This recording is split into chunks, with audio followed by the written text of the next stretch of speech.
ಇನ್ನು ವಿಜಯಪುರ ಜಿಲ್ಲೆಯ ಬಸವನ ಬಾಗೇವಾಡಿ ಗ್ರಾಮದಲ್ಲಿ ಅತಿ ಹೆಚ್ಚಿನ ಮಳೆ ಆಗಿರೋದ್ರಿಂದ ಸಾಕಷ್ಟು ಅವಾಂತರಗಳು ಸೃಷ್ಟಿಯಾಗಿದೆ. ಹಲವು ಮನೆಗಳಿಗೆ ಭಾರಿ ಪ್ರಮಾಣದಲ್ಲಿ ಮಳೆ ನೀರು ನುಗ್ಗಿದೆ, ಜಮೀನುಗಳು ಜಲಾವೃತ ಆಗಿದೆ. ಇದರಿಂದ ಜನಸಾಮಾನ್ಯರು ಕೂಡ ಪರದಾಡ್ತಿದ್ದಾರೆ. ಮತ್ತೊಂದು ಕಡೆ ರೈತರು ಕೂಡ ಪರದಾಡುವಂತಹ ಪರಿಸ್ಥಿತಿ ದೃಶ್ಯ ನೋಡ್ತಾ ಇದ್ದೀರಲ್ಲ.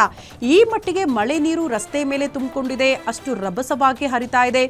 ವೃದ್ಧರನ್ನ ಅಲ್ಲಿಂದ ಆಚೆ ಕರ್ಕೊಂಡ್ ಬರೋದಕ್ಕೂ ಕೂಡ ಪರದಾಡ್ತಾ ಇರುವಂತಹ ದೃಶ್ಯಗಳನ್ನು ಕೂಡ ತಾವೀಗ ಗಮನಿಸ್ತಾ ಇದ್ದೀರಿ. ಇದು ಲಕ್ಷ್ಮೀನಗರ ರಾಯಣ್ಣ ವೃತ್ತದ ಬಳಿ 20ಕ್ಕೂ ಅಧಿಕ ಮನೆಗಳಿಗೆ ಭಾರೀ ಪ್ರಮಾಣದಲ್ಲಿ ನೀರು ನುಗ್ಗಿರುವ ಪರಿಣಾಮ ಆ ಜನರನ್ನ ಬೇರೆಡೆ ಸ್ಥಳಾಂತರ ಮಾಡೋದಕ್ಕೆ ಅಲ್ಲಿನ ಸ್ಥಳೀಯರು ಜೊತೆಗೆ ಅಧಿಕಾರಿಗಳು ಹರಸಾಹಸ ಪಟ್ಟಿದ್ದಾರೆ.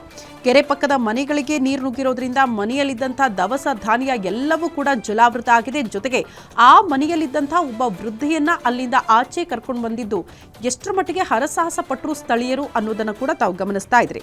ಯುವಕನೊಬ್ಬ ವೃದ್ಧೆಯನ್ನ ಎತ್ಕೊಂಡು ಆಚೆ ಬಂದು ಪಾಪ ಅವ್ರನ್ನ ರಕ್ಷಣೆ ಮಾಡಿದ್ದಾರೆ. ಸುರಕ್ಷಿತ ಸ್ಥಳಕ್ಕೂ ಕೂಡ ಅವ್ರನ್ನ ಕರ್ಕೊಂಡು ಬಿಟ್ಟಿದ್ದಾರಂತೆ. ಮನೆಯಲ್ಲಿನ ಸಾಮಗ್ರಿಗಳು ನೀರು ಪಾಲಾಗಿರೋ ಹಿನ್ನೆಲೆ ಈ ಕಡೆ ಮಹಿಳೆಯೊಬ್ಬರು ಕಣ್ಣೀರು ಹಾಕಿದ್ದಾರೆ.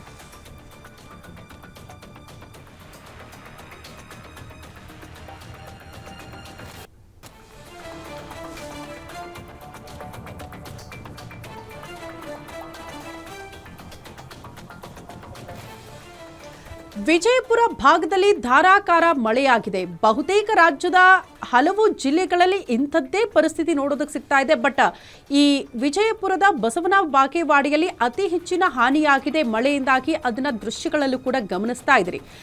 ಎಷ್ಟರ ಮಟ್ಟಿಗೆ ಮಳೆ ಎಫೆಕ್ಟ್ ಆಗಿದೆ ಅಂದರೆ ರಸ್ತೆ ಮೇಲೆ ನೀರು ತುಂಬಿಕೊಂಡಿದೆ. ಹಲವು ಮನೆಗಳಿಗೆ ಒಂದಲ್ಲ ಎರಡಲ್ಲ ಬರೋಬ್ಬರಿ 20ಕ್ಕೂ ಹೆಚ್ಚು ಮನೆಗಳಿಗೆ ಭಾರೀ ಪ್ರಮಾಣದಲ್ಲಿ ಮಳೆ ನೀರು ನುಗ್ಗಿರೋದ್ರಿಂದ ಮನೆಯಲ್ಲಿದ್ದಂತಹ ಜನರನ್ನ ಸುರಕ್ಷಿತ ಸ್ಥಳಗಳಿಗೆ ಕರ್ಕೊಂಡು ಬರೋದಕ್ಕೂ ಕೂಡ ಜನ ಅಲ್ಲಿ ಪರದಾಡಿದ್ದಾರೆ.